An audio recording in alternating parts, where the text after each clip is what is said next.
시간이 되었으므로 2022년도 1월 3일 월요일 아침 예배를 시작하겠습니다.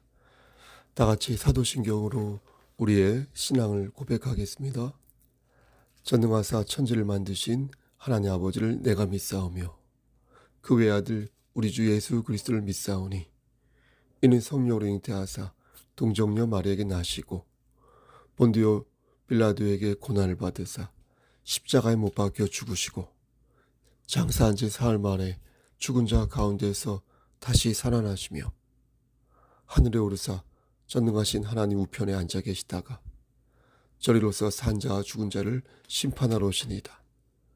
성령을 믿사오며 거룩한 공예와 성도가 서로 교통하는 것과 죄를 사하여 주시는 것과 몸이 다시 사는 것과 영원히 사는 것을 믿사옵나이다. 아멘. 하나님 감사합니다. 오늘도 우리에게 새로운 시간을 허락해 주셔서 감사합니다. 더욱이 예배로 하루를 열 수 있도록 도와주시는 애 감사합니다. 오늘도 성령 하나님과 동행하는 삶 되어서 승리할 수 있도록 붙잡아 주시옵소서. 우리가 거하는 곳에 여호와 니시 하나님의 깃발을 꽂을 수 있도록 하시고 내 삶 속에서 예수 그리스도의 냄새를 발할 수 있도록 은총을 나려 주시옵소서. 심신이 연약한 우리의 형제와 자매들 함께 하시사 그들을 치료하여 주시고 그들의 상한 마음을 감싸 주시고 그들에게 또한 영원한 생명을 허락하사 천국을 소망하며 앞으로 달려가는 주의 용사들 될 수 있도록 붙잡아 주시옵소서. 우리의 어린 심령들을 위해 기도합니다. 하나님 함께 하시사 저들의 키와 지혜가 나날이 자랄 수 있도록 하여 주시옵소서. 서빈이, 준빈이, 규린이, 윤주, 준빈이, 예준이 하나님께서 함께 하시고 인도하시사 건강으로 늘 지켜주시옵소서. 예림이, 예언이, 예빈이 함께 하시고 인도하시사 솔로몬의 지혜를 허락하여 주시옵소서. 우리 청년들을 위해 기도합니다. 호경아 자매, 이만규 형제, 심기섭 형제, 이찬선 형제, 그리고 박주영 자매, 그리고 성지석 형제, 성석 형제, 그리고 연우 형제, 김연우 형제, 성이우 자매, 하나님께서 함께 하시사 청년으로서 정말로 하나님 말씀 안에서 믿음의 열매를 맺어갈 수 있도록 도와주시옵소서. 하나님, 우리가 이 세상 끝날 때까지 하나님 말씀 안에서 아름답게 살다가 정말로 하나님께 칭찬 듣는 삶 되길 원합니다. 2022년도 새해에는 정말로 보란듯이 하나님을 기쁘시게 하는 삶을 살 수 있도록 도와주시옵소서. 우리 성석교회 교회 공동체 모두 하나님 말씀 안에서 열매 맺는 삶이 될 수 있도록 늘 함께하여 주시옵소서. 아연이 아림이에게도 함께하여 주시옵소서. 모든 말씀 예수 그리스도인 받들어 감사하며 기도드렸사옵나이다. 아멘. 하나님 말씀 데살로니가 후서 2장입니다. 데살로니가 후서 2장 말씀 신약성경 334쪽입니다. 형제들아, 우리가 너희에게 구하는 것은 우리 주 예수 그리스도의 강림하심과 우리가 그 앞에 모임에 관하여 영어로나 또는 말로나 또는 우리에게서 받았다 하는 편지로나 주의 날이 이르렀다고 해서 쉽게 마음이 흔들리거나 두려워하거나 하지 말아야 한다는 것이라. 누가 어떻게 하여도 너희가 미혹되지 말라. 먼저 배교하는 일이 있고 저 불법의 사람 곧 멸망의 아들이 나타나기 전에는 그 날이 이르지 아니하리니 그는 대적하는 자라. 신이라고 불리는 모든 것과 숭배함을 받는 것에 대항하여 그 위에 자기를 높이고 하나님의 성전에 앉아 자기를 하나님이라고 내세우느니라. 내가 너희와 함께 있을 때에 이 일을 너희에게 말한 것을 기억하지 못하느냐? 너희는 지금 그로 하여금 그의 때에 나타나게 하랴 막는 것이 있는 것을 아나니 불법의 비밀이 이미 활동하였으나 지금은 그것을 막는 자가 있어 그 중에서 옮겨질 때까지 하리라. 그때에 불법한 자가 나타나리니 주 예수께서 그 입의 기운으로 그를 죽이시고 강림하여 나타나심으로 패하시리라. 악한 자의 나타남은 사탄의 활동을 따라 모든 능력과 표적과 거짓 기적과 불의의 모든 속임으로 멸망하는 자들에게 있으리니 이는 그들이 진리의 사랑을 받지 아니하여 구원함을 받지 못함이라. 이러므로 하나님이 미혹의 역사를 그들에게 보내사 거짓 것을 믿게 하심은 진리를 믿지 않고 불의를 좋아하는 모든 자들로 하여금 심판을 받게 하려 하심이라. 주께서 사랑하시는 형제들아, 우리가 항상 너희에 관하여 마땅히 하나님께 감사할 것은 하나님이 처음부터 너희를 택하사 성령의 거룩하게 하심과 진리를 믿음으로 구원을 받게 하심이니 이를 위하여 우리의 복음으로 너희를 부르사 우리 주 예수 그리스도의 영광을 얻게 하려 하심이니라. 그러므로 형제들아, 굳건하게 서서 말로나 우리의 편지로 가르침을 받은 전통을 지키라. 우리 주 예수 그리스도와 우리를 사랑하시고 영원한 위로와 좋은 소망을 은혜로 주신 하나님 우리 아버지께서 17절 너희 마음을 위로하시고 모든 선한 말과 모든 선한 일과 말에 굳건하게 하시기를 원하노라. 아멘. 하나님 이 시간 함께 하시사 말씀을 바르게 전할 수 있도록 도와주시고 저 눈도 영롱하게 만들어 주시사 좀 더 뚜렷하게 잘 보일 수 있도록 하여 주시옵소서. 예수 그리스도의 이름 받들어 감사하며 기도드려 싸움나이다. 아멘. 사도 바울이 데살로니가 교회에 보낸 편지가 2개 있는데 이게 우리가 보는 데살로니가 전서와 후서입니다. 바울이 첫 번째 편지를 보내고 난 뒤에도 데살로니가 교회는 여전히 혼란스러웠습니다. 더 많은 핍박이 있었으며 더 많은 신앙상의 문제가 있었습니다. 바울은 첫 번째 편지에서 예수 그리스도의 재림을 강조한 바 있습니다. 그런데 사람들은 그 말씀을 읽고 안타깝게도 오해를 하고 말았습니다. 바울은 예수 그리스도께서 예기치 않은 상황에서 갑자기 재림하신다고 말하였는데 사람들은 그 날이 당장 내일이라고 생각했던 것입니다. 또 바울은 사람들에게 생활 자체를 포기하라는 말을 하지 않았습니다. 예수 그리스도의 재림을 말하면서 동시에 하나님을 기쁘시게 하는 삶을 살아야 한다는 것을 강조하였습니다. 만약 주님이 당장 내일 올 거라고 생각했다면 사도 바울은 사람들에게 어떻게 살아야 제대로 사는 것인지 가르치지 않았을 것입니다. 하지만 바울은 성도가 어떻게 살아야 하는지 분명히 가르친 바 있습니다. 그 말씀이 데살로니가 전서 1장 3절 말씀인데요. 믿음의 역사와 사랑의 수고와 우리 주 예수 그리스도에 대한 소망의 인내를 가지라 라는 말씀이 되겠습니다. 바울은 데살로니가 교인들을 향하여 믿음과 소망과 사랑을 가진 자는 성령을 소멸해서는 아니 될 것이며 예언을 멸시해서도 안 될 것이며 악은 어떤 모양이라도 버려서 피차 권면하고 덕을 세우는 데 앞장서야 할 것이다 라고 분명히 말했습니다. 다시 말씀드리지만 예수 그리스도께서 당장 내일 재림할 것이라고 생각했다면 바울은 이러한 지침을 저들에게 내리지 않았을 것입니다. 그렇죠? 우리도 마찬가지입니다. 당장 예수님이 재림하실 것 같지는 않습니다. 또 달아날 수는 없으나 예기치 못한 사건으로 우리가 갑자기 명을 달리할 것 같지도 않습니다. 모르지요. 달아날 수는 없지만 우리의 삶은 어느 정도 예측이 가능하며 책장을 열어 위인들의 도표를 보면 대충 어느 정도 살다가 어느 정도 때에 죽는 것처럼 우리의 삶 또한 대강 예상할 수 있습니다. 그런데 데살로니가 교회 성도들은 그것을 생각하지 못했습니다. 예수님이 곧 오실 테니까 아무 일도 하지 않고 그저 그날만 기다리면 된다고 생각했습니다. 열심히 일하면서 주님을 기다린 게 아니라 무의도식하면서 게으름을 피웠습니다. 시간이 지나면서 지치는 사람들이 생겨났겠죠. 그렇죠?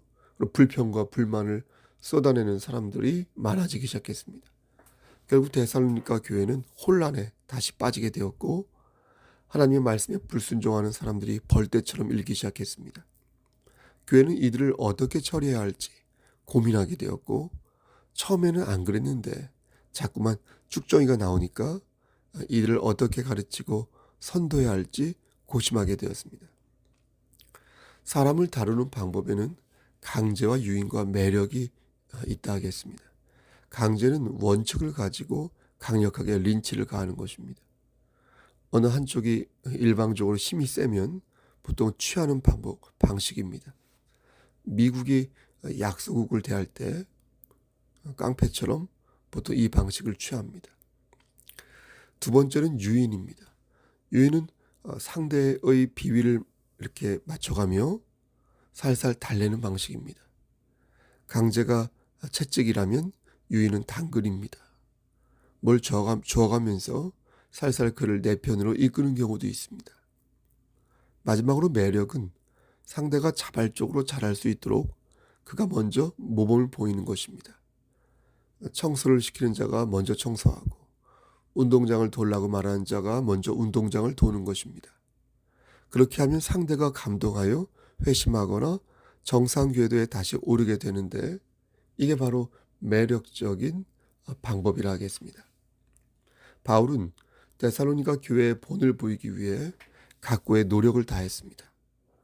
혼란에 빠진 데살로니가 교회를 향하여 불의에 빠지지 말 것을 강력하게 권면하였습니다.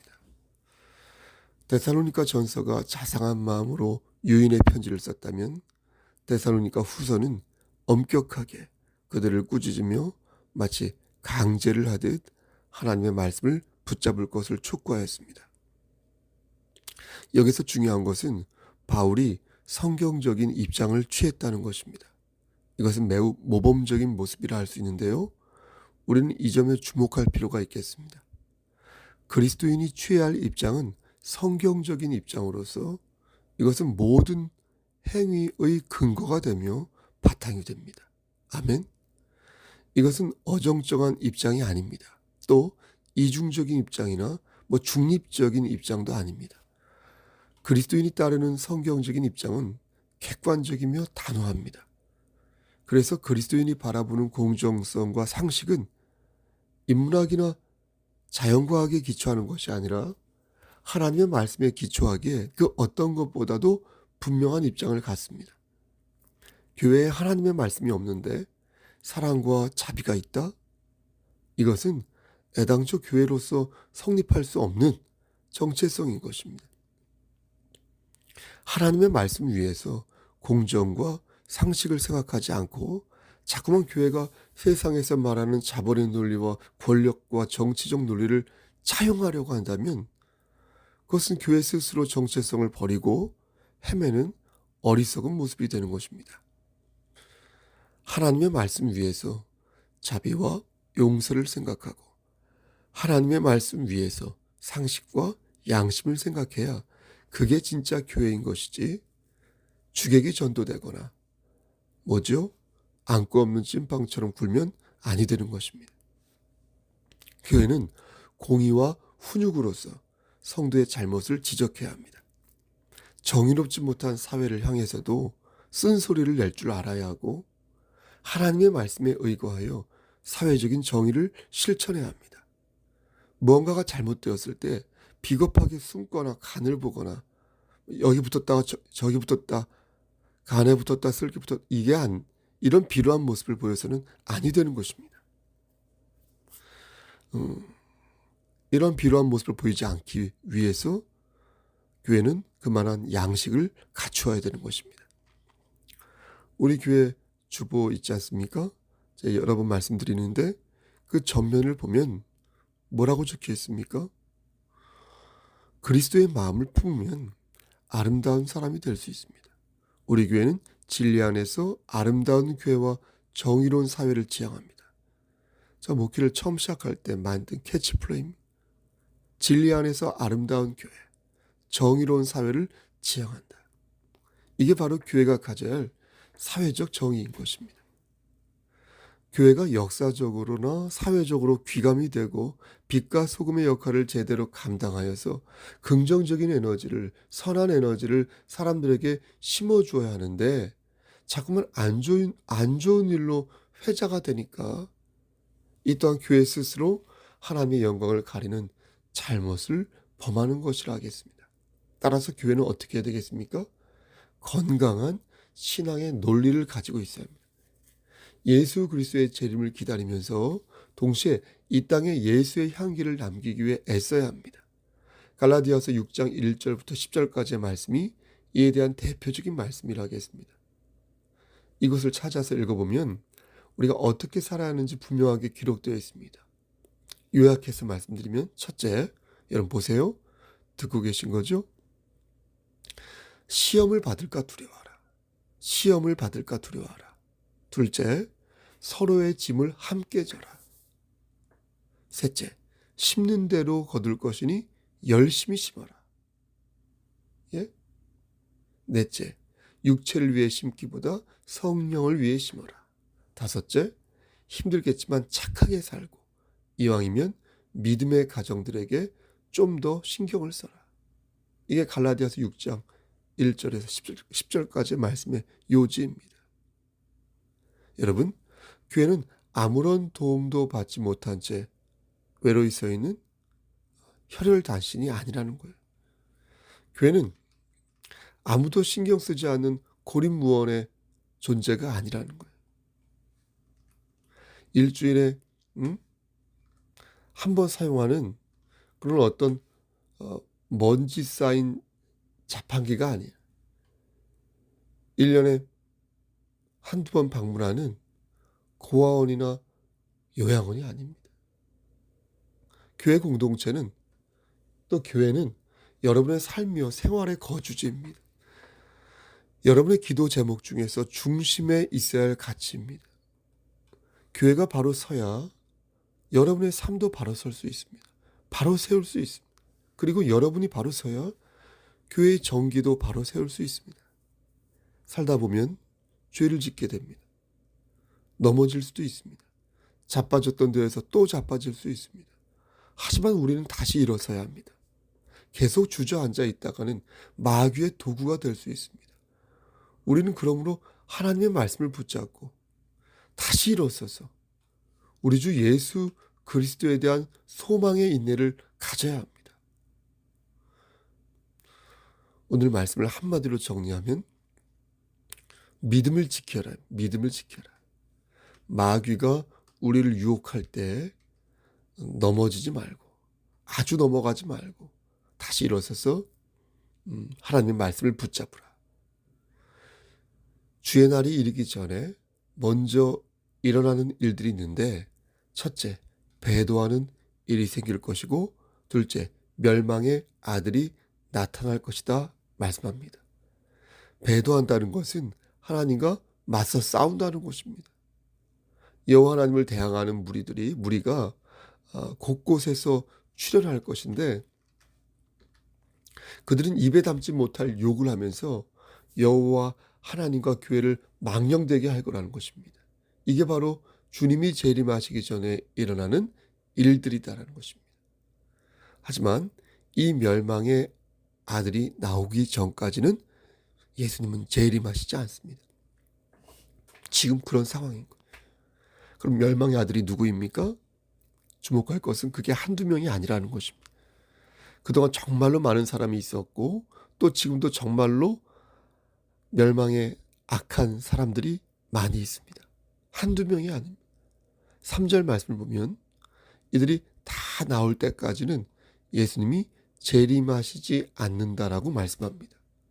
이들은 누구인가? 마귀는 하나입니다. 그러므로 이들을 마귀라고 말할 수는 없습니다, 여러분. 이들은 마귀의 도구가 되어서 하나님을 대항하고 자신을 높이는데 혈안이 된 자들입니다. 무서운 것은 교회 안에서도 멸망의 아들이 쭉정이가 되어 숨어 있다는 것입니다. 그럼 그들을 알 방도가 없겠죠? 맞습니까? 성경은 멸망의 아들이 가지고 있는 특징 몇 가지에 대해 말씀하십니다. 그래서 알 수 있다고 말씀합니다. 첫째, 그들은 어떠냐? 자고합니다. 매우 기고만장해서 행동이 천방지축이고 잔인하기에 이를 데 없습니다. 자신을 하나님이라고 부르거나 아니면 하나님은 없다고 공공연하게 떠버리거나 아니면 은근히 숨어서 성도들에게 의심을 불어넣습니다. 의심을. 귀에 대고 바람을 불듯이 의심을 천천히 불어넣습니다. 그들이 바로 누구입니까? 멸망의 아들입니다. 둘째, 그들은 불의를 좋아합니다. 잠시 불의 앞에 고개를 숙일 수 있습니다. 아니면 무릎을 꿇을 수도 있습니다. 하지만 궁극적으로 인간의 마음속에는 불의를 경계하는 마음이 있습니다. 그것은 하나님께서 주신 상식과 양심입니다. 근데 멸망의 아들은 그렇지 않습니다. 그들은 태생적으로 불의를 좋아합니다. 그들은 불의를 선도합니다. 아무리 설득하고 권면하여도 돌아서지 않습니다. 그리고 계속해서 교회를 흔들고 비방합니다.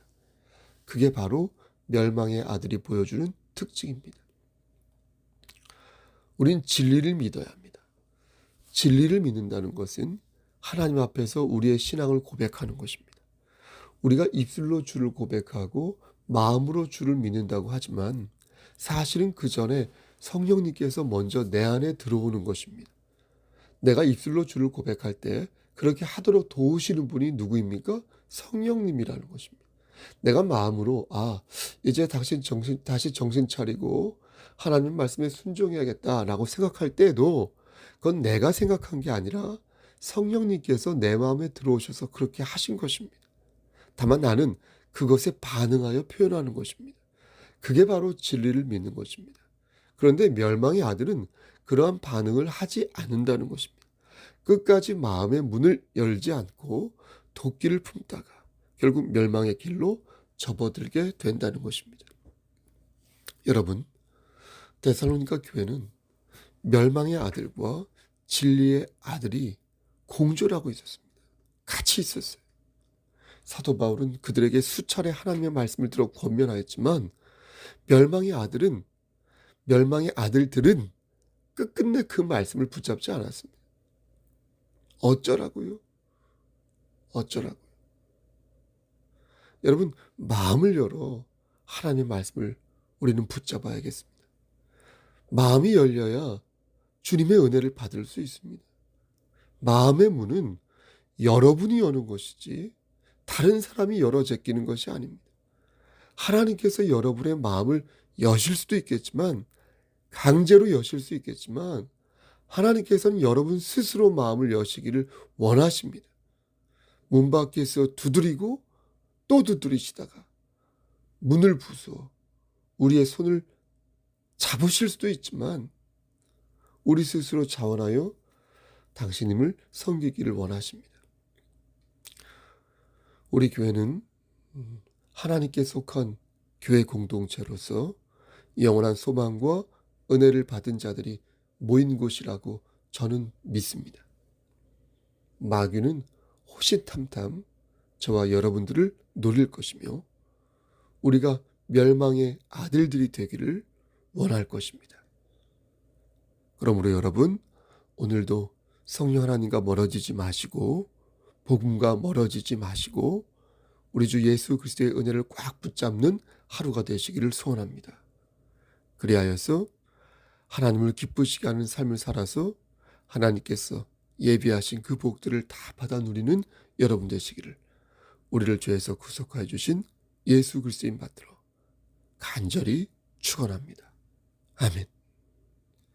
이제는 우리를 죄에서 구속하여 주신 우리 구주 예수 그리스도의 은혜와 아버지 하나님의 만극하신 그 사랑하심과 성령 하나님의 교통하시고 인도하시는 모든 역사하심이 하나님 말씀 안에서 오늘도 하나님의 깃발을 내 삶 중심에 꽂고 나아가기를 소원하는 여기 모인 성도와 그들의 가정과 이 재단과 이 나라 위에, 그리고 경천로에 우리 목사님들 머리 위에 하나님의 사랑하심이 세세토록 함께 계실지어다.